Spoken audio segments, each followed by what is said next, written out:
ओम शांति। आज दिनांक 10 दिसंबर 2022। प्रातः मुरली बाप दादा मधुबन। बाबा बोले, मीठे बच्चे, तुम रूहानी अश्व हो, अर्थात रूहानी घोड़े हो।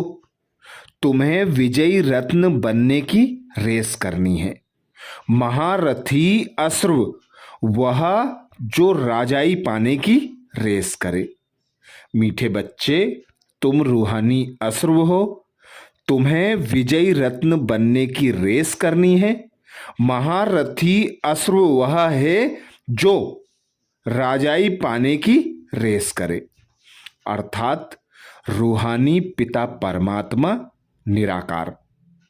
शिव बाबा ब्रह्मा तन का आधार लेकर हम बच्चों को रूहानी नॉलेज देते कि तुम्हें अब रूहानी यात्रा करनी है, अर्थात याद की रेस करनी है। तो सदा यह स्मृति रखनी है कि हम रूहानी अश्व हैं, अर्थात याद की यात्रा करने वाले घोड़े हैं। जिस प्रकार घोड़ों की रेस होती है तो हम देखते हैं कोई बहुत तेज दौड़ने वाला होता है, कोई थक जाता है, कोई हार जाता है, कोई दिल शिकस्त हो जाता है। तो बाबा कहते, अब तुम बच्चों को विजयी रत्न बनने की रेस करनी है। तो जो महारथी बच्चे होंगे वे एक बाप की याद की लगन में मगन रहेंगे, निश्चय बुद्धि होकर राजाई पाने की रेस करेंगे। क्योंकि माया भी जो महावीर बच्चे होंगे उन पर महावीर बनकर वार करेगी, अर्थात बलवान बच्चों पर बलवान बनकर वार करेगी। तो तूफान तो आने हैं। बाबा कहते, याद में ही मेहनत है, इसी में माया विघ्न डालती है। तो अब तुम बच्चों को महारथी बनना है, विजयी रत्न बनने की रेस लगानी है, क्योंकि तुम हो रूहानी अश्व। प्रश्न किया बाबा ने, तुम बच्चों में सतो प्रधान पुरुषार्थी कौन और तमो पुरुषार्थी कौन? तुम बच्चों में सतो प्रधान पुरुषार्थी कौन और तमो पुरुषार्थी कौन? उत्तर में बाबा समझाते, सतो प्रधान पुरुषार्थी वह जो रचयिता और रचना को जानकर पुरुषार्थ करते हैं, जिनकी बुद्धि में सृष्टि के आदि मध्य अंत की नॉलेज घूमती रहती है, जिन्हें बाप की याद का शुद्ध अहंकार होता है। अर्थात सतो प्रधान पुरुषार्थी की बाबा निशानी बताते, वे यथार्थ रीति रचयिता पिता परमात्मा को जानेंगे और उस परमात्मा रचयिता की रचना को जानकर पुरुषार्थ करेंगे। सदा जो बाबा हम बच्चों को ज्ञान सुनाते हैं, सृष्टि के आदि मध्य अंत की नॉलेज देते हैं, उस पर निश्चय बुद्धि होकर मनन चिंतन करते रहेंगे, अपने मन और बुद्धि को बिजी रखेंगे। बाबा कहते, जिन्हें बाप की याद का शुद्ध अहंकार होगा वे सतो प्रधान पुरुषार्थी हैं।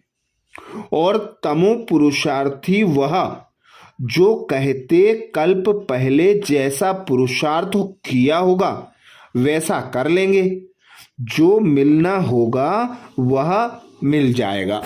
अर्थात बाबा कहते, जो करेगा वो पाएगा, जो पढ़ेगा वो आगे बढ़ेगा।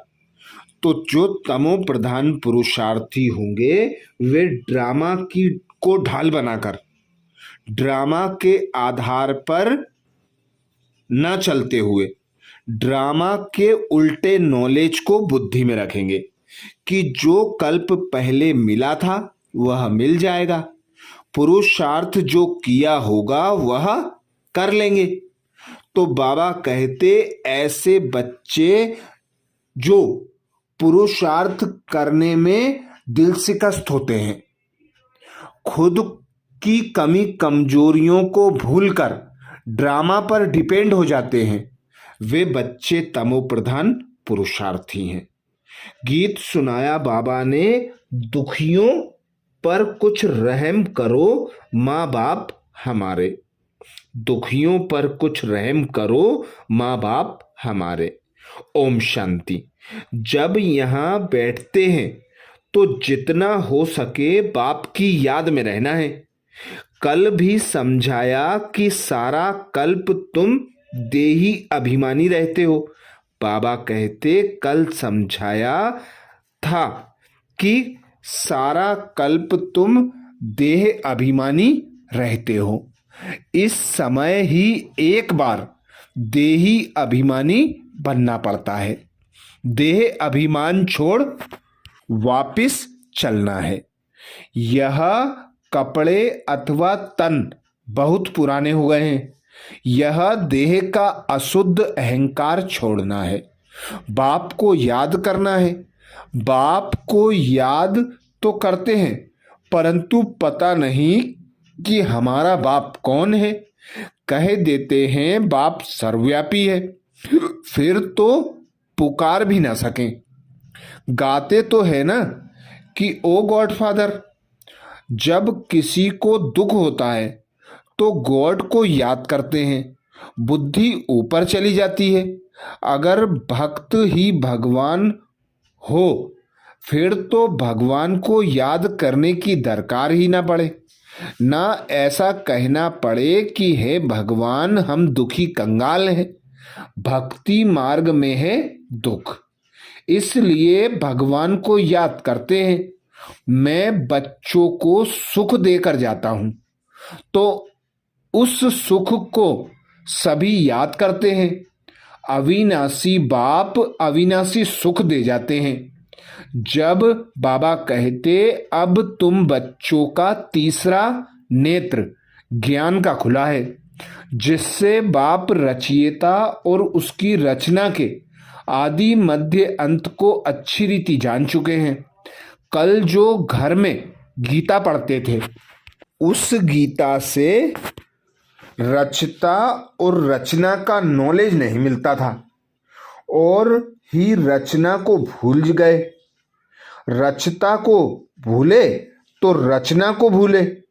बाप तीसरा नेत्र ज्ञान का देकर समझाते हैं, राजयोग सिखलाते हैं, जिससे तुम स्वर्ग के मालिक बनेंगे। गीता पढ़ने से कोई स्वर्ग की याद नहीं आ सकती। कितने लेक्चर करते हैं, अब तुम बाप से डायरेक्ट सुनते हो तो रात दिन का फर्क फील होता है। उसमें तो रचना, बाबा कहते उसमें तो रचता और रचना को ही भूल जाते हैं। अभी बाबा ने रचता और रचना का राज समझाया है और बरोबर पुरुषार्थ भी करते हैं वर्षा लेने का। फिर किसका पुरुषार्थ सतो प्रधान है, किसका रजो, किसका तमो होता है। उत्तम मध्यम कनिष्ठ पुरुषार्थी हैं। बच्चे जानते हैं कि हमारे पुरुषार्थ से इतनी ऊंच प्रारब्ध बनेगी, तो क्यों नहीं ऐसा पुरुषार्थ करना चाहिए। खुद भी समझते हैं कि अभी हम अच्छा पुरुषार्थ करेंगे तो कल्प कल्प ऐसा ही हमारा पुरुषार्थ होगा। अगर नहीं करते तो समझ में, बाबा कहते अगर नहीं करते तो समझ में आता है कल्प पहले भी उसने पुरुषार्थ नहीं किया है तो पद भ्रष्ट हो जाएगा। अश्रु दौड़ते हैं ना, रेस में घोड़ा दौड़ होती है। कहते हैं कि फलाने ने विन किया। यहां भी नंबरवार हैं। कोई तो ऐसे भी हैं जो कहते हैं हम जास्ती कुछ समझने नहीं चाहते हैं। कुछ तो ऐसे हैं जो कहते हैं जास्ती कुछ समझना नहीं चाहते हैं, ना समझ सकते हैं, ना किसी को समझाएंगे। उन्हों के लिए फिर सहज युक्ति है तो सिर्फ बाप को याद करना है। याद करना सीखेंगे कि वह भी नहीं। बेहद का बाप किसको, बाबा कहते बेहद का बाप किसको तुम भक्ति मार्ग में याद करते हो, वह बाप अब सम्मुख ब्रह्मा के तन में कहते हैं मुझे याद करो। बाबा ने रचना का राज भी समझाया है। शिव बाबा तो सभी आत्माओं का बाप है। कोई भी आत्मा को प्रजापिता नहीं कहेंगे। आत्माएं तो अनादि हैं। प्रजापिता ब्रह्मा रचता है। मुख वंशावली। हम आत्माएं तो शिव बाबा की संतान। कहते हैं कि तुम मेरे तो हो ही, जितने हो उतने ही हो। कम जास्ती आत्माएं कभी भी हो नहीं सकती। उन्हों का ही बेहद ड्रामा में पार्ट है। वह अनादि बना बनाया खेल है। बाप कहते हैं मैं आता हूं जरूर एक सत्य धर्म स्थापन करने और अनेक धर्मों का विनाश करने। जो सत्य धर्म प्रायः लोप हो गया है वह अभी स्थापन हो रहा है। सत्य धर्म अर्थात सतयुग का आदि सनातन देवी देवता धर्म, जो सत्य परमात्मा ने आकर स्थापन किया है। जैसे क्रिश्चियन धर्म क्राइस्ट ने स्थापन किया, वैसे आदि सनातन सत्य धर्म सत्य बाप ने स्थापन किया। सचखंड स्थापन करने वाला सच्चा बाबा है। तुम ब्राह्मण बच्चे ही बाबा कहते जानते हो कि बरोबर बाप आया हुआ है। बाबा समझाते हैं कि अब ड्रामा पूरा होता है तो अब पुराना कपड़ा छोड़ना है। नाटक में भी एक्टर्स का पार्ट मुकर्रर हो जाता है। अपने टाइम पर कपड़े बदल कर चले जाते हैं ना। बाप कहते हैं कि अब तुम्हारी आत्मा अपवित्र हो गई है। आत्मा संपूर्ण पवित्र हो जाए तो फिर उनको शरीर भी पवित्र चाहिए। इस शरीर में रहते आत्मा को पवित्र बनाना है, नहीं तो आत्मा को हम पवित्र कहाँ बनाएंगे। पवित्र यहाँ ही करना है। बाबा कहते अब 5 तत्व भी तमो प्रधान है। आत्मा जब पवित्र बन कर्मातीत अवस्था में आ जाएगी फिर पुराना हिसाब किताब चुकतू हो जाएगा। यह बात बच्चों की है। बच्चे ही सुनते हैं तो ब्राह्मण जरूर चाहिए। तुम जानते हो कि स्वर्ग की स्थापना कैसे हो, तो ब्रह्मा जरूर चाहिए। यह है ब्राह्मण। बाबा कहते यह है ब्राह्मणों का कुल। कहते हैं कि मैं ब्रह्मा के तन का आधार लेता हूं इन ब्राह्मणों को रचने के लिए। यह बातें तो तुम ब्राह्मण और ब्राह्मणियां ही जानते हो।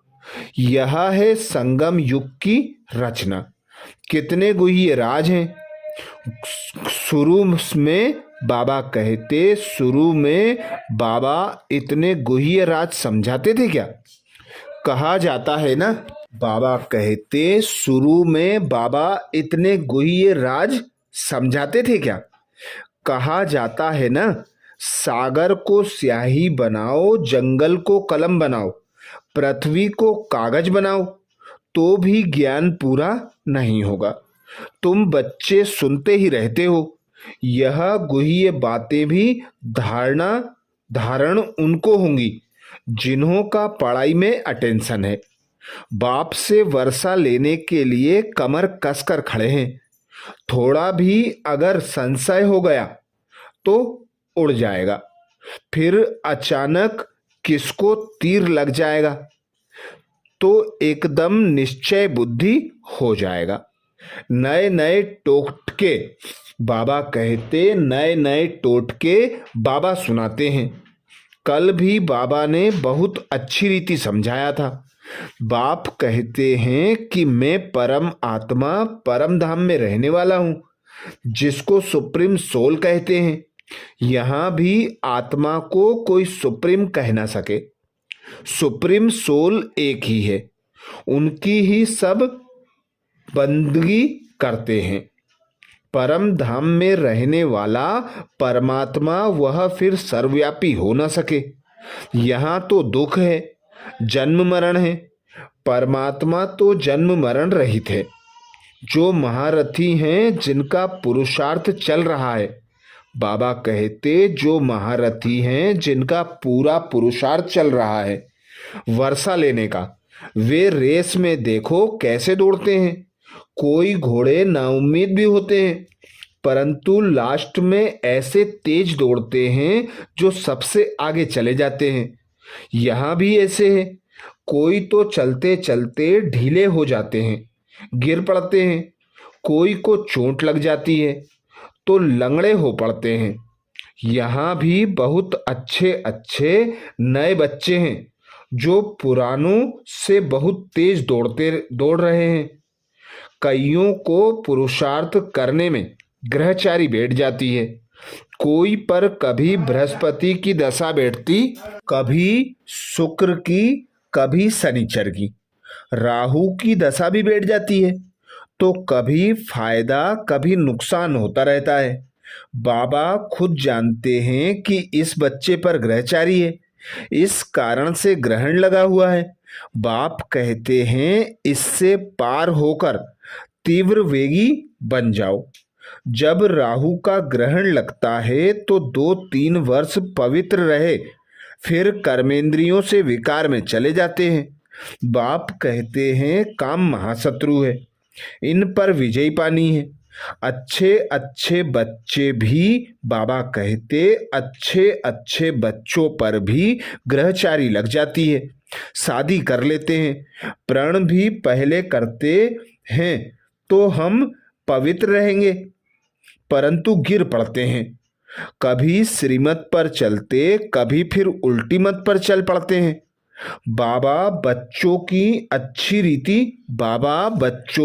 अच्छी रीति जानते हैं। बाबा को कहते कि बाबा हमारी अब रेस चल रही है। बाप कहते हैं खबरदार रहना, क्योंकि रेस हॉर्स घोड़े की दौड़ है ना। देखो बच्चे, भविष्य 21 जन्मों का सुख मिलता है, यह कोई कम बात है। भूल करने से फिर भविष्य सभी जन्मों पर ग्रहचारी अथवा गोभी घाटा लग जाता है। इसलिए बाबा कहते हैं कि श्रीमत पर पूरा पुरुषार्थ करो। बाबा तो पहले से ही बता देते हैं, जितना रुस्तम पहलवान बनेंगे, ज्ञान योग में तीखे होंगे, उतना माया के तूफान जोर से आएंगे। खबरदार रहना है, कर्मेंद्रियों द्वारा विकर्म कर पाप आत्मा नहीं बनना है। तुम हो ही ईश्वरीय औलाद, तो बहुत रॉयल बनना है। लक्ष्मी नारायण देखो कितने रॉयल हैं। यह संस्कार अभी भरने हैं, क्योंकि इस समय तुम ईश्वरीय औलाद कहलाते हो। मान तुम्हारा अभी है, बलिहारी तो इस एक जन्म की माननी चाहिए, बाकी तो 84 जन्म ले पतित बनते हो। बाबा कहते बाकी तो 84 जन्म ले पतित बनते आए हो। जब तक बाबा न आए तब तक यह मनुष्य सृष्टि झाड़ जड़ जड़ीभूत तमो प्रधान होना ही है ना। इन लक्ष्मी नारायण को भी विश्व का मालिक उस मालिक ने बनाया है। सोमनाथ का मंदिर भी है, बहुत नामी ग्रामी है। शिव बाबा ने धन दिया है, इसलिए उनके मंदिर में भी बहुत धन लगाया। पुजारी भी जब बनते तो भी कितना धन रहता है। जो इतने मंदिर बनाए हैं तो पूज्य पने में कितना ना धन होगा। अभी तो प्रजा का प्रजा पर राज्य है, कुछ है नहीं। ब्रह्मा की रात है ना, फिर ब्रह्मा का दिन होता है तो स्वर्ग बन जाएगा, हीरे जवाहरों के महल बन जाएंगे। भल इतना सोना आएगा कहाँ से? वहां सोना तो मिट्टी मिसल होता है। दिखलाते हैं कि पहाड़ों में गरमाइश होती है तो फटते हैं। खानियों से ही सोना निकलता है ना। सोने की ईंटें बनती, बाबा कहते सोने की ईंटें बनाते होंगे।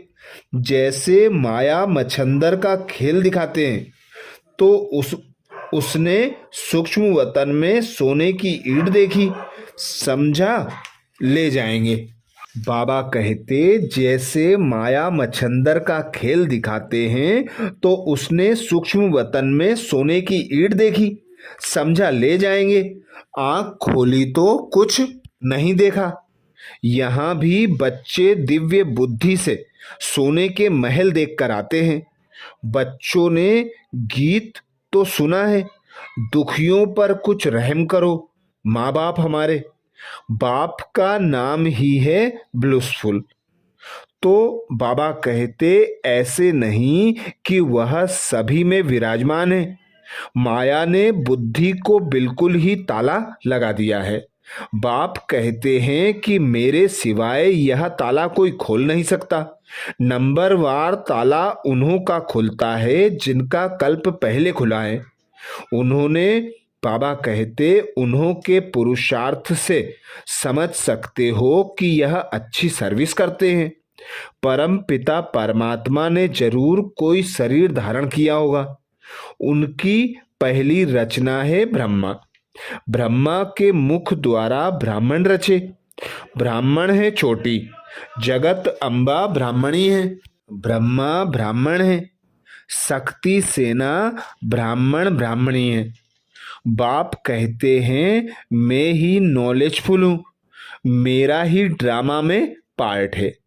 मैं ही आकर तुमको रचता और रचना का राज समझाता हूँ। यहाँ तो बाप टीचर सदगुरु एक ही है। तीनों ही, बाबा कहते तीनों ही कर्म इकट्ठे करते हैं। सदगुरु साथ भी ले जाएंगे, यह गारंटी है। बाप सभी को सुख शांति देता है। बाप के तो सभी बच्चे हैं। ऐसे थोड़े ही कि कोई को दें कोई को ना दें। बाप तो सभी को माया की जंजीरों से छुड़ाने वाला है, इसलिए सब उनको याद करते हैं, स्वर्ग की स्थापना करते हैं, बाकी सबको मुक्ति में भेज देते हैं। यह तो बाप का ही काम है। अच्छा, मीठे मीठे सिकिलदे बच्चों प्रति मात पिता बाप दादा का याद प्यार और गुड मॉर्निंग। रूहानी बाप की रूहानी बच्चों को नमस्ते। हम सब रूहानी बच्चों की रूहानी मात पिता बाप दादा को याद प्यार गुड मॉर्निंग और नमस्ते। धारणा के लिए मुख्य सार में बाबा बोले, पहली पॉइंट, कोई भी विकर्म इन कर्मेंद्रियों द्वारा नहीं करना है। संस्कारों को रॉयल बनाना है। माया के तूफानों से डरना नहीं है। ज्ञान योग में तीखा बनना है। कोई भी विकर्म इन कर्मेंद्रियों द्वारा नहीं करना है। संस्कारों को रॉयल बनाना है।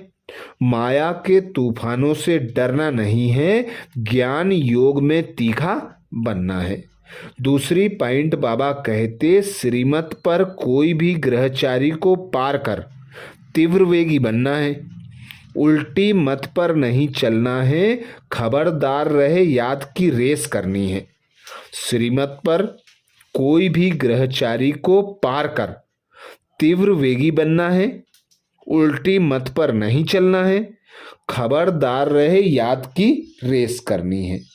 वरदान दिया बाबा ने। वरदान में बाबा बोले, हर कर्म योग युक्त युक्ति युक्त करने वाले कर्म योगी सो निरंतर योगी भाव। हर कर्म योग युक्त युक्ति युक्त करने वाले कर्म योगी सो निरंतर योगी भाव। डिटेल में बाबा समझाते, कर्म योगी आत्मा का हर कर्म योग युक्त युक्ति युक्त होगा। अगर साधारण व व्यर्थ कर्म हो जाता है तो भी निरंतर योगी नहीं कहेंगे। निरंतर योग अर्थात याद का आधार है प्यार।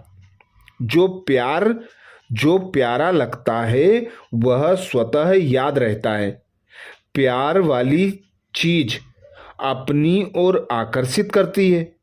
तो हर सेकेंड, हर संकल्प, हर बोल सदा श्रेष्ठ हो और एक बाप से दिल का प्यार हो, तब कहेंगे कर्म योगी सो निरंतर योगी।